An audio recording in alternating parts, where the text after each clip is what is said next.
नमस्कार, उत्तराखंड का एक खास बुलेटिन देख रहे हैं आप और मैं हूं आपके साथ शिपवन शर्मा। तो चलिए शुरुआत करेंगे बुलेटिन की। उत्तराखंड में पहली बार हो रहे विश्व आयुर्वेद कांग्रेस और आरोग्य एक्सपो का आयोजन हो रहा है। देहरादून परेड ग्राउंड में आयोजित हो रहे सम्मेलन का मुख्यमंत्री पुष्कर सिंह धामी और केंद्र आयुष मंत्री प्रताप राव जाधव ने शुभारंभ किया। सम्मेलन के लिए देश विदेश से आयुर्वेद विशेषज्ञ उत्तराखंड पहुंचने शुरू हो चुके हैं। विश्व आयुर्वेद कांग्रेस और आरोग्य एक्सपो में 3 दिन इंटरनेशनल असेंबली का आयोजन में केंद्रीय आयुष मंत्रालय के स्तर पर विदेशों में स्थापित आयुष चेयर के प्रतिनिधि इस असेंबली में आयुर्वेद पर विचार विमर्श करेंगे। 4 दिन तक चलने में सम्मेलन में आयुर्वेद चिकित्सा को बढ़ावा देने पर मंथन किया जाएगा। इसके अलावा आयुर्वेद विशेषज्ञ 600 शोध पत्र प्रस्तुत करेंगे। विश्व आयुर्वेद कांग्रेस के लिए 6500 से अधिक डेलीगेट्स ने पंजीकरण करवाया है और इसके अलावा आयुर्वेद फार्मा कंपनियों की ओर से 300 स्टॉल्स की प्रदर्शनी भी लगाई गई। एक्सपो में आम लोगों का स्वास्थ्य प्रशिक्षण के लिए 12 आयुष क्लिनिक भी संचालित किए जाएंगे। विषय है कि मैं आप सभी का 10वीं विश्व आयुर्वेद कांग्रेस और आरोग्य एक्सपो 2024 में स्वागत कर रहा हूं, जो कि हिमालय की गोद में बसे देहरादून शहर में आयोजित हो रहा है। यह आयोजन दुनिया भर के आयुर्वेद से जुड़े सभी हितधारकों के लिए अत्यंत महत्वपूर्ण है। हमेशा की तरह 10वीं विश्व आयुर्वेद कांग्रेस को आदरणीय प्रधानमंत्री जी का भी आशीर्वाद प्राप्त है। मुझे आपके साथ साझा करते हुए खुशी हो रही है कि आदरणीय प्रधानमंत्री जी के नेतृत्व में पिछले 10 वर्ष में की गई पहलों के फलस्वरूप आज आयुष उत्पादों के निर्माण क्षेत्र में 8 गुना वृद्धि हुई है। इसके साथ ही आयुष और हर्बल उत्पादों का निर्यात आज विश्व के 1 से 50 से अधिक देशों में किया जा रहा है। इस सम्मेलन का विषय डिजिटल हेल्थ और आयुर्वेद परिप्रेक्ष्य है। जैसा कि हम सभी जानते हैं, आयुर्वेद सदियों से यथार्थ व्यक्तिगत उपचार पद्धतियों पर आधारित रहा है।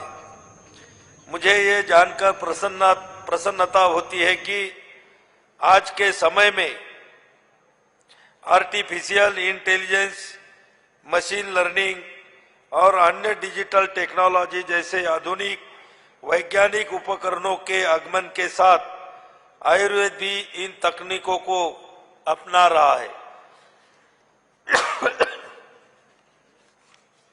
ताकि इसे सटीक आधारित स्वास्थ्य प्रणाली के रूप में और भी अधिक प्रगति की जा सके।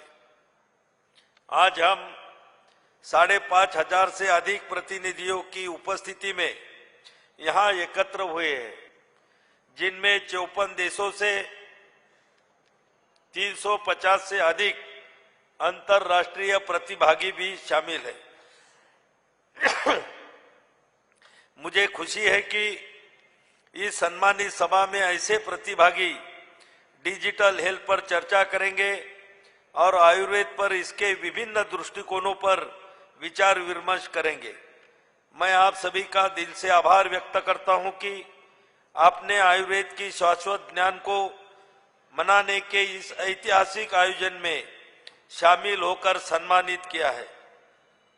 विश्व आयुर्वेद कांग्रेस एक साथ आने वाली विचारों, संस्कृतियों और नवाचारों का संगम है।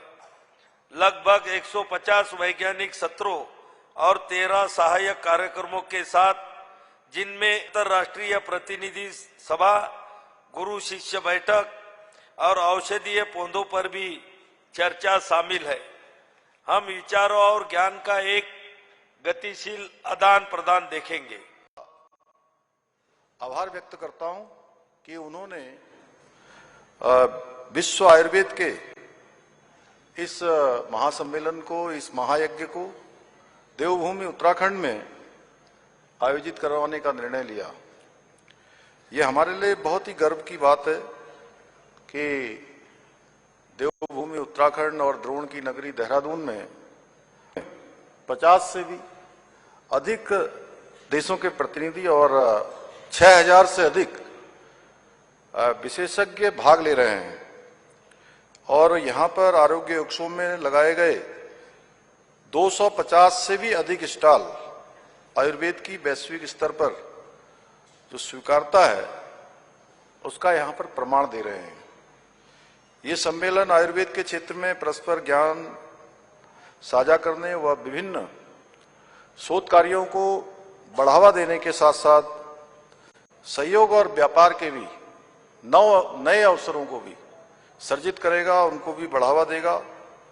भाइयों बहनों, सभी जानते हैं कि देवभूमि उत्तराखंड योग और आयुष की प्राचीन काल से ये भूमि रही है, आयुर्वेद और औषधीय संपदा की प्रज्ञा भूमि रही है। हमारे प्रदेश में पाए जाने वाली औषधियां, जड़ी बूटियों ने आयुर्वेद को आरोग्य के आधारभूत तत्व के रूप में स्थापित करने में महत्वपूर्ण भूमिका निभाई है। भाइयों बहनों, आयुर्वेद विश्व की एक ऐसी विशिष्ट चिकित्सा प्रणाली है जो प्राचीन काल से ही मानव सभ्यता का आरोग्य सुनिश्चित करती आ रही है। आयुर्वेद के विषय में कहा जाता है कि आयुर्वेद वेदयति बोध्यति इति आयुर्वेदः, यानी कि आयु रूपी जीवन का ज्ञान करवाने वाली और विज्ञान को ही आयुर्वेद कहा जाता है। आयुर्वेद मात्र जड़ी बूटियों और औषधियों तक ही सीमित नहीं है, बल्कि आयुर्वेद जीवन जीने की एक विशिष्ट कला है। और हम सब लोगों ने कोरोना महामारी के समय में ये बहुत नजदीक से महसूस किया, जब दुनिया की अनेक विधाएं फेल हो गई थी और उस समय हम अगर सबसे ज्यादा किसी प्रणाली पर आधारित रहे थे तो वो यही हमारी आयुर्वेद की प्रणाली है। आयुष और योग पर हम सब उस समय अपने को स्वस्थ किए थे। यह हम सभी सही जीवन शैली के बारे में ये बताता है कि इसका उद्देश्य रोगों को ठीक करना ही नहीं, बल्कि व्यक्ति के अंदर इसका लक्ष्य है कि रोग को होने ही न देना, या रोग अगर हो जाए तो उसको जड़ से समाप्त करना।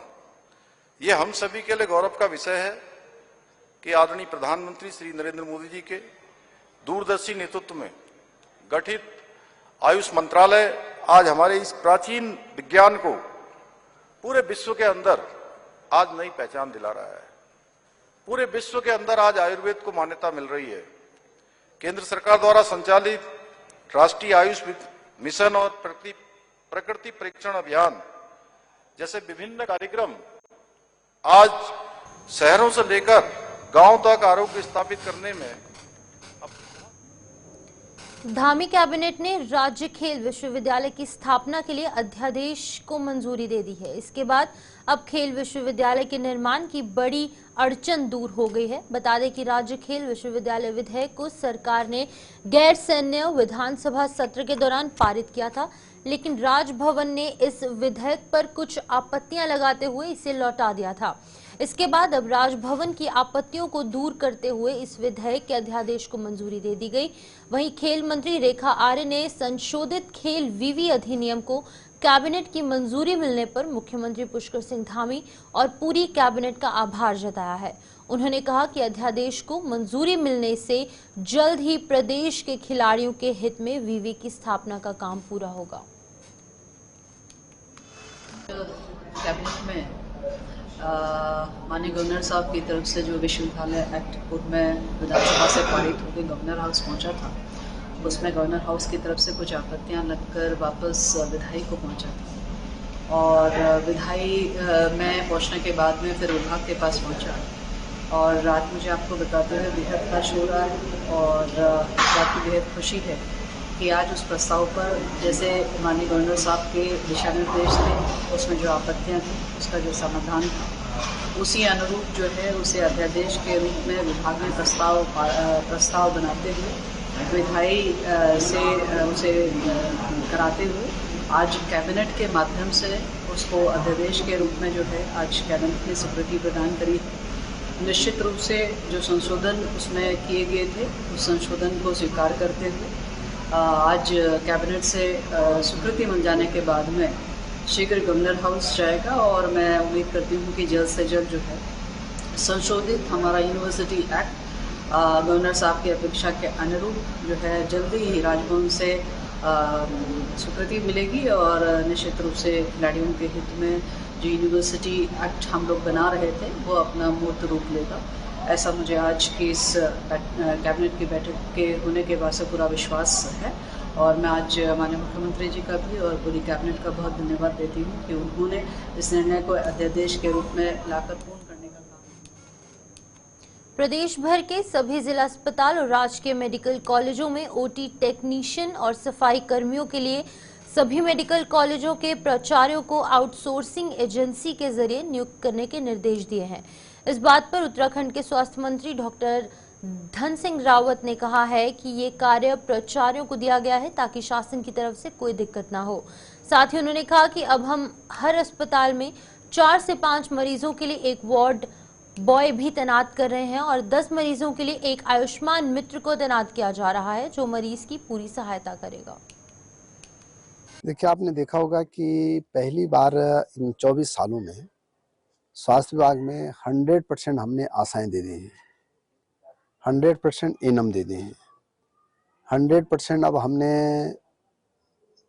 लैब टेक्नीशियन दे दिए हैं, 100% अब नर्सिंग स्टाफ दे दिया है और अभी डॉक्टर्स जो है लगभग 80% हो गए हैं। 20% जो बैकलॉग है वो भी हमने विज्ञापन जारी कर दिया है 288 पदों का।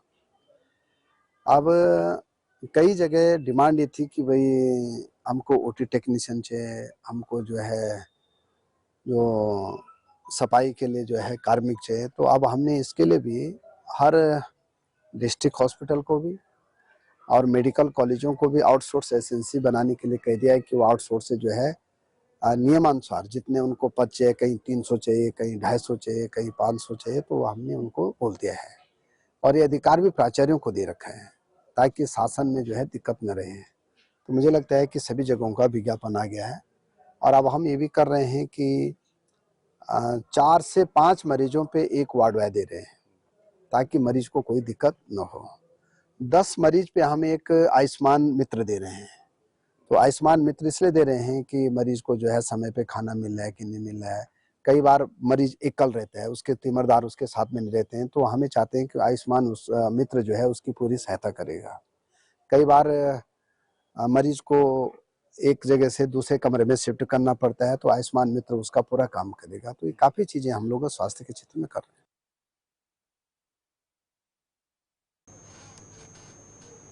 उत्तराखंड भारतीय जनता पार्टी के प्रदेश मीडिया प्रभारी मनवीर चौहान ने शीतकालीन यात्रा की सफलता के लिए धामी सरकार के प्रयासों की सराहना की। उन्होंने कहा कि सरकार के ये प्रयास राज्य की आर्थिकी के लिए मील का पत्थर साबित होंगे। मनवीर चौहान ने कहा कि भरमासा यात्रा को लेकर सरकार गंभीर प्रयास कर रही है और इसी के तहत यात्रियों को GMVN के होटलों में 25% रियायत, पंच बद्री केदार के साथ शीतकालीन गद्दी स्थलों के पास व्यवस्था, ढांचागत विकास, यात्रा मार्ग पर होटल, पार्किंग, खाने पीने और स्वास्थ्य आदि व्यवस्थाएं दुरुस्त करने का निर्णय लिया गया। राज्य निर्माण से पूर्व से ही सभी शीतकालीन यात्रा की जरूरत को जानते थे। प्रदेशवासियों के दशकों पुराने इस सपने को साकार करने का काम धामी सरकार में ही संभव हो पाया है। इस दौरान उन्होंने विपक्ष पर निशाना साधते हुए कहा कि पर्यावरण और अन्य कारणों की आड़ में ऑल वेदर प्रोजेक्ट का विरोध करने वालों के लिए ये एक करारा जवाब है। हमारे प्रदेश के यशस्वी मुख्यमंत्री माननीय पुष्कर सिंह धामी जी राज्य की आर्थिकी एवं रोजगार को बढ़ाने के लिए लगातार अनेकों कार्य कर रहे हैं और राज्य की आर्थिकी की रीढ़ मानी जाने वाली 4 धाम यात्रा शीतकाल में भी उनके प्रवास स्थलों से उसका शुभारंभ हो, वहां पर यात्रा सुचारू हो, इसके लिए सरकार के द्वारा प्रयास किया गया है और माननीय मुख्यमंत्री जी के द्वारा केदारनाथ के प्रवास स्थल ऊखीमठ से इसका विधिवत रूप से पूजा अर्चना के साथ शुभारंभ भी किया गया है और इसके प्रोत्साहन के लिए अब यमुनोत्री के खरसाली से, गंगोत्री के मुखवा से और बद्रीनाथ के ज्योतिर्मठ जोशीमठ से भी यात्रा का और तेज गति के साथ शुभारंभ हो। इसके लिए माननीय मुख्यमंत्री जी और माननीय मंत्रीगण इन यात्राओं में वहां पर शामिल होंगे, यात्रा को प्रोत्साहित करेंगे। इसके साथ ही सरकार के द्वारा, आदरणीय मुख्यमंत्री के द्वारा गढ़वाल मंडल के जो हमारे गेस्ट हाउस हैं उनमें यात्रियों को आने के लिए प्रोत्साहित करने के लिए 25% किराए में छूट देने का भी ऐलान किया गया है। निश्चित रूप से सरकार के प्रयासों से उत्तराखंड राज्य में तीर्थाटन के साथ पर्यटन को भी बहुत बढ़ावा मिलेगा और यहाँ पर देश और विदेशों से, जैसे 4 धाम की यात्रा पर लोग आते हैं। विकासनगर में 533 करोड़ रुपए सीवेज लाइन के लिए प्रस्तावित हुए हैं। वहीं विकासनगर की आधी आबादी को इस योजना से वंचित रखा जा रहा है। इसके विरोध में कांग्रेस के पदाधिकारी और कार्यकर्ता विरोध कर रहे हैं। इस मामले को लेकर कांग्रेस ने विकासनगर के केसर बाग से एक जन जागरण अभियान और हस्ताक्षर अभियान कांग्रेस द्वारा चलाया गया, जिसमें उन्होंने कहा कि जिम्मेदार लोग आधी आबादी को इस प्रस्तावित योजना से वंचित कर रहे हैं और आधे क्षेत्र में सीवेज की लाइन बिछाई जा रही है और आबादी को इससे वंचित रखा जा रहा है, जिसका कांग्रेस पदाधिकारी और कार्यकर्ता जो है वो पुरजोर तरीके से विरोध कर रहे हैं। इसी संबंध में ये हस्ताक्षर अभियान और जन जागरण अभियान चलाया गया है। 533 करोड़ की योजना जो विकासनगर में आई है, उसमें इतनी बड़ी आबादी को अपनी लापरवाही से कह दें या क्या कह दें, उस लापरवाही के तहत जो है इतनी बड़ी आबादी को छोड़ दिया गया, वंचित कर दिया गया है। आज जब सबसे ज़्यादा आवश्यकता इस नई बस्तियों के अंदर है, वहाँ पर इस योजना का लाभ इन लोगों को नहीं मिल पाएगा, तो किस लिए नगर पालिका में सम्मिलित किया गया था, जब कोई सुविधाएं नहीं दी जा रही हैं और उसके ऊपर दावे किए जा रहे हैं कि जो है हमने इतनी बड़ी योजनाओं को यहाँ पर लेकर आ गए हैं। तो वो खोखली योजना है। सिर्फ इसलिए जन जागरण अभियान आम जन के माध्यम से चलाया जा रहा है, हस्ताक्षर अभियान हमारा चल रहा है और हम जगाने की कोशिश कर रहे हैं उन जनप्रतिनिधियों को जो जब डीपीआर बन रही थी, जो उस समय सोए हुए थे, जिन्हें इस बारे में पता नहीं था कि इसमें क्या होना है। नहीं तो ये कारण क्यों छोड़ने का है? अब ये तो वो जिम्मेदार लोग बताएंगे। हमने पोस्टर लगा के पूछा है कि इसमें जिम्मेदार कौन है। विकासनगर जो नगर पालिका के लिए पूरा जो 550 करोड़ रुपया का जो फंड आया हुआ है, जैसे सीवर लाइन के लिए, पानी की लाइन के लिए, और उसमें सब पता चल रहा है, हमें पता चला है कि ये केसरबाग के लिए सीवर लाइन के लिए मना कर रहे हैं कि नहीं होगी। क्यों मना करा आपके? वो लोग ही बता पाएंगे। एक्चुअल रीजन क्या है वही पता नहीं चल रहा है। और जबकि पूरा केसरबाग के लिए आ रखा है फंड, तो फिर यह आधा जो केसरबाग है विकासनगर के लिए आ रहा है, तो केसरबाग को क्यों वंचित किया जा रहा है? और जबकि अगर ये लाइन अभी नहीं पड़ेगी तो बाद में कब पड़ेगी? मुझे नहीं लगता कि बाद में ये लाइनें पड़ेगी। दूसरा, उसमें जब ये टैक्स हाउस टैक्स वगैरह आएंगे तो उस समय हम लोग भी उसमें कोई टैक्स वगैरह नहीं देंगे। जब तक हमें प्रॉपर सुविधा नहीं मिलेगी तब तक हम लोग कोई टैक्स नहीं देंगे। इसलिए हमें यह बहुत जरूरी है। सेलाकुई थाना क्षेत्र के देहात क्षेत्र मांडूवाला में देर रात चेकिंग के दौरान पुलिस और बदमाशों के बीच मुठभेड़ हुई। मुठभेड़ के दौरान बदमाश के पैर में गोली लगी, जिससे कि इलाज के लिए अस्पताल में भर्ती करवाया गया। पुलिस ने घायल बदमाश के पल्सर मोटरसाइकिल, 280 और 315 बोर का देसी तमंचा और खोखा कारतूस बरामद किए। एसएसपी द्वारा घटनास्थल पहुंचकर घटना की जानकारी ली गई। साथ ही अस्पताल पहुंचकर घायल बदमाश के बारे में भी जानकारी ली। मुठभेड़ में घायल बदमाश थाना क्लेमेंट टाउन का हिस्ट्री शीटर है, जिस पर गैंगस्टर सहित 14 संगीन अपराध दर्ज हैं, जिसकी पुलिस लगातार तलाश कर रही है। घायल बदमाश की पहचान लक्ष्मण सिंह रावत उर्फ लकी पुत्र विजय सिंह रावत निवासी गोकुल धाम थाना क्लेमेंट टाउन देहरादून के रूप में हुई है। जौनसार बाबर के रहने वाले एक व्यक्ति अमित चौहान के द्वारा जौनसार बाबर की संस्कृति पर वीडियो एंड रील बनाई गई थी, जिसमें कुछ अश्लील वीडियो बनाकर सोशल मीडिया पर वायरल की गई, जिससे जौनसार बाबर के निवासियों में इसको लेकर काफी आक्रोश दिखाई दे रहा है। विकासनगर के डाक पत्थर रोड तिराहा पर काफी संख्या में जौनसार बाबर के युवा और अन्य लोग एकत्रित हुए और अमित चौहान का पुतला दहन किया। उन्होंने कहा कि अमित चौहान के द्वारा जौनसार बाबर को बदनाम करने की कोशिश की जा रही है। मामला कुछ इस तरीके से है कि एक अमित चौहान नाम का युवक है, और पीछे उसका एक मामला लड़की के साथ भी आया गया है। लेकिन वो पूरे समाज, जैसे हमारा जौनसार बाबर है, वो एक संस्कृति के लिए जाना जाता है, नाच गाने के लिए जाना जाता है, उसी को वो यूट्यूब पर दिखाता भी था। लेकिन अभी आने वाले जो अभी समय है, इस टाइम पर उसकी एक वीडियो वायरल हुई थी। उसके बाद जब उसका चेक करा गया तो उसका एक चैनल बना हुआ है जिसमें वो वीडियो प्रॉपर्ली डालता रहता था महीने में। बहुत सारी वीडियोस उसमें आई भी है और पैसे कमाने का वो साधन उसने बनाया उसे। लेकिन इससे हमारा तो कोई मतलब नहीं है कि वो वीडियो कैसी भी बनाए, लेकिन वो दैनिक जीवन में हमारे समाज का नाम यूज करता था कि हम जौनसारी हैं वगैरह वगैरह। तो ऐसा उसे नहीं करना चाहिए और उसका बहिष्कार करना चाहिए। पूरे जौनसार बाबर के जो भी युवक है, वीडियो वायरल करता था, जिस तरीके का अश्लील वीडियो वायरल करता था, वो नहीं करनी चाहिए। क्योंकि इससे हमारे युवाओं को, अगर सोचो, आप खुद ही सोचो कि अगर युवक देखेंगे हमारे उम्र के, तो ये सोचेंगे ये वायरल होने का अच्छा माध्यम है, इससे हमें पॉपुलैरिटी मिल सकती है। जैसे आप लोग संस्कृति बचाने का प्रयास, हाँ जी, जैसे कनॉट पैलेस में देख लो, इस तरह के अगर कार्य करता तो आप लोग क्या कदम उठाओगे? कदम ये उठाएंगे, हम तो अभी अपने लेवल पे बहिष्कार उसका करेंगे और हम युवाओं से भी यही अपील करते हैं कि उसका बहिष्कार करना चाहिए। ऐसे लोगों को देखने से युवाओं पर गलत इम्पैक्ट पड़ेगा और आने वाले टाइम पे समाज में बहुत ज्यादा नेगेटिविटी फैलेगी। क्योंकि सारे लोग ऐसे ही, अगर ऐसे लोगों को अगर फॉलोअर बनाएंगे, ऐसे लोगों को अगर फॉलो करेंगे तो हमारे लिए घाटा है। आपका नाम? मेरा नाम मंसूल चौहान है। एक व्यक्ति है अमित चौहान, जो संस्कृति को लेकर जगह जगह वीडियोस बना रहा था और प्रचार कर रहा था कि हम संस्कृति को बचाने के लिए काम कर रहे हैं। लेकिन जो उसकी वास्तविक हकीकत है, वो व्यक्ति पूर्व में भी जेल जा चुका है किसी लड़की के मामले में, और अभी कुछ ही दिन पूर्व उसकी अनैतिक रूप से और अश्लील वीडियोज लोगों के बीचों में वायरल हो रही है, जो हमारे समाज को कलंकित कर रही है। तो ऐसे लोगों का हम लोग विरोध करते हैं और जहां भी वो मिलेगा, अगर हमें मिलेगा तो हम उसका मुंह काला कर देंगे। किस तरह का बहिष्कार करोगे अगर आगे? हम ऐसे लोगों को समाज में एक्सेप्टेबल नहीं करते हैं। हम लोगों से भी अपील करेंगे कि ऐसे लोगों का बहिष्कार करें। आपका परिचय? कांति चौहान हूँ, निवर्तमान प्रधान। रुड़की में अग्निवीर भर्ती को लेकर प्रशासन ने पूरी तैयारी कर ली है। अग्निवीर भर्ती 11 दिसंबर से 21 दिसंबर तक चलेगी। भर्ती को लेकर अभ्यर्थियों का आगमन रुड़की में शुरू हो चुका है। वहीं भर्ती को लेकर पुलिस प्रशासन के द्वारा रूट डायवर्जन प्लान भी तैयार कर दिया गया है। भर्ती को लेकर युवाओं में जोश दिखाई दिया। जॉइंट मजिस्ट्रेट आशीष कुमार मिश्रा ने बताया कि सभी तैयारियां पूर्ण कर ली गई हैं। रुड़की में भर्ती स्थल के पास ही अस्थायी रैन बसेरा भी बनाया गया और फार्म और धर्मशालाओं को अग्निवीर भर्ती में आने वाले अभ्यर्थियों के लिए अधिकृत कर दिया गया है।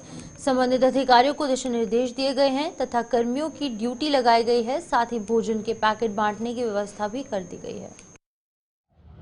करीबन जो है प्रतिदिन जो है 1600 जो है अभ्यर्थी के आने की उम्मीद है। उसके अलावा जो कुछ अभ्यर्थी जो है जानकारी के अभाव में कुछ एक्स्ट्रा भी आ जाते हैं जिन्हें पता नहीं है, मतलब कि जिन्हें एडमिट कार्ड भेजा गया है बस एंट्री दी जाएगी। उसके अलावा भी कुछ लोग एक्स्ट्रा आ जाते हैं भर्ती के नाम पे, तो उनके लिए जो है रहने के लिए जो है बैंकेट हॉल्स की जो विस्तृत लिस्ट अलॉन्ग विद जो है पटवारियों की ड्यूटीज है वो जारी की जा चुकी है। उसके अलावा जो है PWD को जो है निर्देश दिए गए हैं, तो उनकी तरफ से टेंट लगाए जा रहे हैं। नगर निगम की तरफ से जो है मोबाइल टॉयलेट्स लगाए जा रहे हैं, अलाव की व्यवस्था की जा रही है और PA सिस्टम जो है उसकी भी व्यवस्था की जा रही है। अलॉन्ग विद जो है पुलिस प्रशासन के साथ जो है कोऑर्डिनेट करके जो है लाइन और वेरिफिकेटिंग पे जो है जोर दिया जा रहा है। इसके अलावा जो है कुछ जो है चोरी की घटनाएं होती हैं, तो उसमें जो है 8 जो है CCTV कैमरे भी जो है बाहर की तरफ लगाए जा रही हैं। अंदर की जो जिम्मेदारी है वो आर्मी और कैंट जो है अंदर की व्यवस्था देख रहा है, उनसे भी जो है विस्तृत चर्चा हुई। सर कितने हेलमेट दिए गए आज यहाँ पर जो मानसाल को? आज करीबन जो है 20 जो है हेलमेट दिए गए, उसमें जो है पुरुष और महिलाओं दोनों को जो हेलमेट दिए गए। तो आगे अभियान जारी रहेगा? आगे भी अभियान जारी रहेगा और आगे जो है मोमेंटम पकड़ेगा, रफ्तार पकड़ेगा अभियान। विशाल मेरा नाम है, सुबोध सिंह, मैं उत्तरकाशी डिस्ट्रिक्ट से हूँ, बटकूट से, और ये मेरे बंदे हैं और ये मेरा पूरा ग्रुप है और मैं इनको लीड कर रहा हूँ। और तैयारी सबने देहरादून में कर रखी है, परेड ग्राउंड में सब बढ़िया तैयारी है, सबकी 5 राउंड है और आपको कल इनका बहुत बढ़िया वो देखेगा। आपको 30 बंदे हैं, 30 बंदों का ग्रुप है मेरा। उत्साह बहुत ज़्यादा है, हर कोई अपनी उम्मीद लेके यहाँ पे भर्ती मारने आया है। हर कोई अपने घर की जिम्मेदारियों को देखते हुए यहाँ पे आया है तथा उनको जिम्मेदारियों का वो बोझ उठाने के लिए। तैयारी तो 3 साल हो गए हैं पर तैयारी अभी 1 साल कंटिन्यू हुआ है। बीच में रिकवरी चलती रहती तो बीच में गैप देना पड़ता है, बीच में बहुत सारी चीज़ें आ जाती, कंटिन्यूटी नहीं बन पाती है। ये तो किया है, आज SSC का रिजल्ट भी आ रहा है तो क्या बताओ। चलिए उत्तराखंड बुलेटिन में फिलहाल इतना ही, मुझे दीजिए इजाजत और आप बने रहिए गुलिस्तान न्यूज़ के साथ।